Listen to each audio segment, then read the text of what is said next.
Pimples pimples తీసేసి graphics వాడి pimples తీసేసి.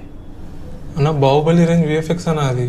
చూసావా, ప్రెసెంట్ ఉన్న కాలేజ్ స్టూడెంట్స్ లో చాలా మంది ఫ్రీలాన్సింగ్ స్టార్ట్ చేశారు. Yes, it's a good thing. And అందులో కూడా చాలా మంది ఎడిటింగ్ అండ్ ఫోటోషాప్ మీద కాన్సన్ట్రేట్ చేస్తున్నారు. ఒకవేళ నువ్వు ఈ సెక్షన్ లో కానీ ఉంటే ఈ వెబ్సైట్ నీకోసమే. రీల్ ని సేవ్ చేసి పెట్టుకుంటే నీకు పక్కా నచ్చుతుంది. It's called resource boy. ఇది ఒక హ్యూజ్ రిసోర్స్ లైబ్రరీ. ఇక్కడ నీకు fonts, textures, text effects, mockups, gradients, brushes, patterns, flyers, ఇలా చాలా రిసోర్సెస్ ఇక్కడ నీకు దొరుకుతాయి. జస్ట్ నీకు కావాల్సిన కేటగిరీని సెలెక్ట్ చేసుకుని రిసోర్సెస్ సెక్షన్ ని ఓపెన్ చేసి జిప్ ఫైల్ ని డౌన్లోడ్ చేసుకోవడం. దెన్ ఆ ఫైల్ ని బట్టి Photoshop or Canva or other compatible softwares లో ఇంపోర్ట్ చేసి యూస్ చేసుకోవడమే. నువ్వు ఒకవేళ ఇన్స్టాగ్రామ్ పోస్ట్ డిజైన్ చేస్తున్నా, యూట్యూబ్ థంబ్నెయిల్ క్రియేట్ చేస్తున్నా, ఆర్ మీ క్లయింట్ ప్రాజెక్ట్ చేస్తున్నా సరే ఈ వెబ్సైట్ నీకు మంచిగా యూజ్ అవుతుంది. ఒకసారి వెళ్ళి ట్రై చేయి. ఒకవేళ దీని లింక్ కావాలంటే మన బయోలో ఉన్న వాట్సాప్ ఛానల్ లో ఉంటుంది, ఒకసారి వెళ్ళి చెక్ చేయి. ఒకవేళ ఇది నీకు నిజంగా నచ్చితేనే ఇలాంటి interesting websites and A tools కోసం ఇప్పుడే మన పేజ్ ని ఫాలో చేసి